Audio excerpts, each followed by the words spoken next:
बात लगभग 60 वर्ष पहले की है। मेरे पड़ोसी का लड़का अचानक बीमार पड़ गया। आर्थिक स्थिति अच्छी न होने के कारण इलाज की व्यवस्था ठीक न हो सकी और इससे उसकी बीमारी बढ़ती ही गई। पता लगने पर मैं एक अच्छे डॉक्टर को लेकर उनके घर गया। डॉक्टर ने देखभाल कर एक इंजेक्शन लिख दिया और कहा कि यह इंजेक्शन तुरंत दे दिया जाए तो रोगी का बच जाना संभव है। जहां घर में खाने का ही टोटा हो, वहां इंजेक्शन के लिए पैसे कहां से आते। अतः मैंने तुरंत डॉक्टर के हाथ से कागज ले लिया और एक किराए का रिक्शा लेकर इंजेक्शन लाने के लिए मैं मेडिकल स्टोर्स की ओर चल दिया। आधे रास्ते में पहुंचने पर मुझे याद आया कि घर से पैसे तो मैं लाया ही नहीं, पर मन में यह आशा हुई कि किसी अच्छे दुकानदार के पास जाकर सारी परिस्थिति समझा दूंगा तो वह इंजेक्शन दे देगा और मैं उसे बाद में दाम दे आऊंगा। मैं एक अच्छे मेडिकल स्टोर में पहुंचा। वे भाई खद्दरधारी थे और समझदार भी थे, ऐसा उनकी बोलचाल से लगा। मैंने इंजेक्शन लेकर उनको सारी परिस्थिति समझा दी।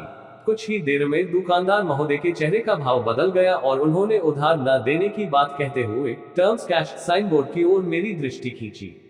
मैंने अपना परिचय देकर पता बताया, पर पैसे के पुजारी वे मेरी बात क्यों सुनने लगे। दिए हुए इंजेक्शन को मेरे हाथ से वापस लेते हुए उन्होंने कहा, पैसा हो तब ले जाइएगा। उन्हें यूं कहते जरा भी संकोच नहीं हुआ।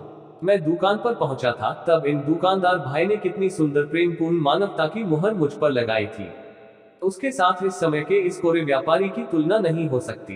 पहली मुहर धोखे की चीज निकली और मैं इंजेक्शन लिए बिना ही दुकान से बाहर निकला।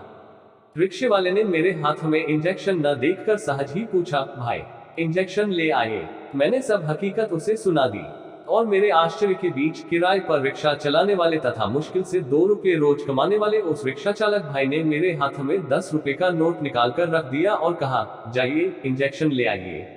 मैं नोट लेते झिझका और मैंने बहुत सी दलीलें की, पर उसने इतना ही कहा, दुख के समय मनुष्य मनुष्य के काम ना आए तो वह मनुष्य कैसा। मैं इंजेक्शन ले आया और इस प्रकार एक रिक्शे वाले की मानवता ने एक मरते मनुष्य को बचा लिया।